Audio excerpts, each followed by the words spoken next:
नारायणगढ़ के बनौदी toll plaza पर किसानों ने आज विरोध प्रदर्शन करते हुए टोल फ्री करा दिया। किसानों की मुख्य मांग है कि टोल प्लाजा के नजदीकी गांवों के निवासियों को टोल से छूट दी जाए और जो किसान पदाधिकारी हैं उन्हें भी टोल फ्री किया जाए। किसान नेता रवि आजाद ने इस मौके पर कहा कि NHAI ने गलत तरीके से यह टोल लगवाया है। उनका कहना है कि वर्तमान में केवल 12 से 15 किलोमीटर तक ही हाईवे का काम पूरा हुआ है, लेकिन टोल की वसूली 33 किलोमीटर की दूरी के हिसाब से की जा रही है, जो पूरी तरह से गलत है। रवि आजाद ने साफ कहा कि जब तक किसानों की मांगों पर ध्यान नहीं दिया जाता तब तक इस तरह का विरोध जारी रहेगा। किसानों का कहना है कि टोल प्लाजा के नजदीकी गांवों के निवासियों को टोल से छूट दी जाए और जो किसान पदाधिकारी है उन्हें भी टोल फ्री किया जाए। NHAI को कहा है कि इसको तत्काल टोल को भी बंद करिए और आगे रास्ता भी बंद करवाइए। जब तक कनेक्टिविटी नहीं तब तक टोल नहीं। और ये आम जनता को भी ये बात समझनी पड़ेगी। कानून बना करके जेब काटी जा रही है।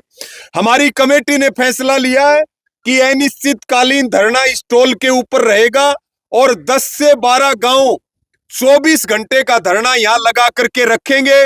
10 गांवों को फ्री कर दो और रोड को शहजादपुर के पास बंद करो और जो 12 किलोमीटर का टुकड़ा है उसके बाद आप केवल 12 किलोमीटर का टोल वसूल कर सकते हैं। और जब तक यहां धरना है, गांवों की मांग पूरी नहीं होती है, ये रास्ता बंद नहीं करते हैं, तब तक ये अनिश्चितकालीन धरना यहां पर मजबूती के साथ चलेगा। आपके माध्यम से NHAI को, हरियाणा सरकार को, अंबाला के प्रशासन को हम ये बिल्कुल खुले रूप में स्पष्ट रूप से चेतावनी देना चाहते हैं कि ये जनता की लूट सरकार की नाक के नीचे और अधिकारियों की नाक के नीचे क्यों हो रही है। ये इतना बड़ा घोटाला है, इतना बड़ा खेल है। यहाँ के जो DC साहब हैं उनको तत्काल प्रभाव से ये जो मुद्दा है, इस मुद्दे को गंभीरता से लेकर के लोगों की जान और लोगों की जेब और इन 10 गांवों का हक है एग्जेम्पशन का, इनको ये अधिकार तत्काल मिलना चाहिए। अगर किसी प्रकार की कोई छेड़छाड़ होगी या किसानों को कहीं परेशान तंग करने का काम किया जाएगा तो हम सरकार को यह भी कहना चाहते हैं, किसी प्रकार के बैम में ना रहे। ईंट से ईंट किसान बजाने का काम करेगा और पीछे भी बजाई। NHAI के जो अधिकारी आ रहे हैं वो कह रहे हैं कि हाँ भी हम इस बात के बारे में ना कह सकते हैं और जो हमारे बड़े अधिकारी आएंगे वो बात करेंगे। तो और वो ये भी कह रहे हैं कि जो हमने ये टोल जो हमने NHAI पूरा रोड कंप्लीट कर दिया है, तो वो तो कह रहे हैं कि पूरा कंप्लीट कर दिया है, आप कह रहे हो अधूरा है, तो उसके बारे में क्या कहोगे? देखिए, अगर उन्होंने कंप्लीट कर दिया तो उनके साथ चलते हैं, फिर गाड़ी में बैठ करके वो दिखा दें कहां कंप्लीट है, वो कनेक्टिविटी दिखाएं अंबाला के लिए। इसलिए हमारे साथियों ने तय किया है कि डिप्टी कमिश्नर को भी ज्ञापन देंगे और हमने टोल कंपनी को भी कहा है कि तुम टोल वसूल रहे हो। यहाँ NHAI का ऑफिस नहीं है, यहाँ ऑफिस टोल कंपनी का है। टोल कंपनी भी लिखे NHAI को और यहाँ टोल के ऊपर बोर्ड लगवाओ कि शहजादपुर के बाद में कनेक्टिविटी नहीं है, शहजादपुर में उस रास्ते को ब्लॉक करो और आगे जब कनेक्टिविटी हो तब उसको आप खोलने का काम करो। भाई NHAI का काम हो गया सिर्फ जनता की जेब काटना, सिर्फ जनता की जेब के ऊपर डाका डालना, लेकिन हमने इनकी चोरी पकड़ ली है।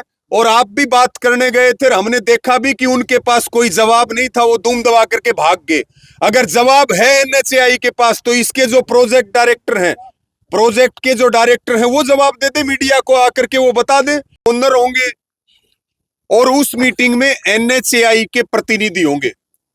हमारी उनके साथ मीटिंग हुई, हमारे सभी नेता, यहाँ के जो सरपंचगण हैं, लंबी मीटिंग चली। हमने उनके सामने मांग रखी कि ये 2, 2.5, 3 किलोमीटर के दायरे में लगभग 10 गांव हैं, इन गांवों को परमानेंट एग्जेम्पशन दी जाए। लेकिन वो केवल और केवल 6 गांवों पे सहमत हो पाए। लेकिन हमारा प्रस्ताव 10 का था। हमारी कमेटी ने एकमत होकर के ये कहा कि 10 गांव हमें फ्री चाहिए ही चाहिए। जो यहां से यूनियन की और किसानों की गाड़ियां निकलती हैं वो हमने मीटिंग में कहा कि कार्ड के ऊपर वो बिल्कुल फ्री निकलनी चाहिए। यहां अव्यवस्था इतनी है कि जो दुपहिया वाहनों के लिए जो रास्ता है वो इतना तंग है कि कल यहां पे एक महिला का पैर टूट गया उसमें उलझने के कारण। तो ये मांग हमने उनके सामने रखी, लेकिन 10 गांवों की हमारी मांग पूरी नहीं हुई।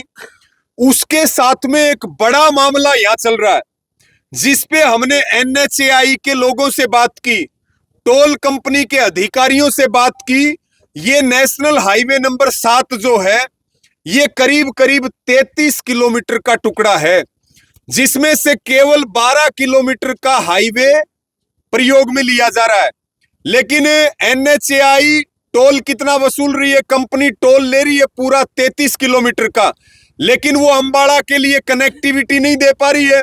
जब वो कनेक्टिविटी नहीं दे पा रही है, वो तो छोड़ो, फ्लाई ओवर बना करके छोड़ रखा है। अगर कोई गूगल मैप से शहजादपुर से आगे वहां तक चला जाए तो हो सकता है कोई गाड़ी फ्लाई ओवर से नीचे भी गिर जाए, किसी की जान भी जा सकती है। जबकि NHAI की ये जिम्मेवारी थी कि कनेक्टिविटी नहीं थी तो शहजादपुर के पास इस हाईवे को ब्लॉक करना चाहिए था, बैरिकेटिंग लगाने चाहिए थे और टोल प्लाजा के ऊपर बोर्ड लगने चाहिए थे कि आगे शहजादपुर के बाद कनेक्टिविटी नहीं है। हमारा प्रश्न ये है कि जब आप 12 किलोमीटर का रास्ता ही प्रयोग हो रहा है तो 33 किलोमीटर का टोल क्यों लिया जा रहा है? क्यों लोगों की जेब काटी जा रही है? जब कनेक्टिविटी आगे नहीं है, निर्माण अधूरा है, तो आप शहजादपुर में उसको आपने ब्लॉक क्यों नहीं किया? लोगों की जान को आप जोखिम में क्यों डाल रहे हो? हमने पहली बार हरियाणा में या देश में ये मामला सुना है जब बिना कनेक्टिविटी के टोल को चालू करने का मतलब है ये बनोदी टोल प्लाजा जो अंबाला में है इसमें अवैध वसूली की जा रही है, लोगों की जेब काटी जा रही है और NHAI लोगों की जान जोखिम में डालने का काम कर रही है। ये हमने जी चमन जी, आज बताइए आज के धरने के बारे में। जो आज धरना लगाया गया है बड़ौदी टोल पर, उसके बारे में बताइए। देखिए, अपना हमारे प्रधान जी रवि आजाद जी ने सारा कुछ आप सभी के बीच में बता ही दिया है और हमारा ये धरना अनिश्चितकालीन के लिए जारी रहेगा जब तक हमारी मांगे नहीं मानते जी। तब तक हम अपना यहीं बैठे हैं। अपना खाने पीने की सभी किसानों की व्यवस्था कर दी और रात को सभी अपना बिस्तर, कूलर और खाने पीना सब यहीं चलेगा जी।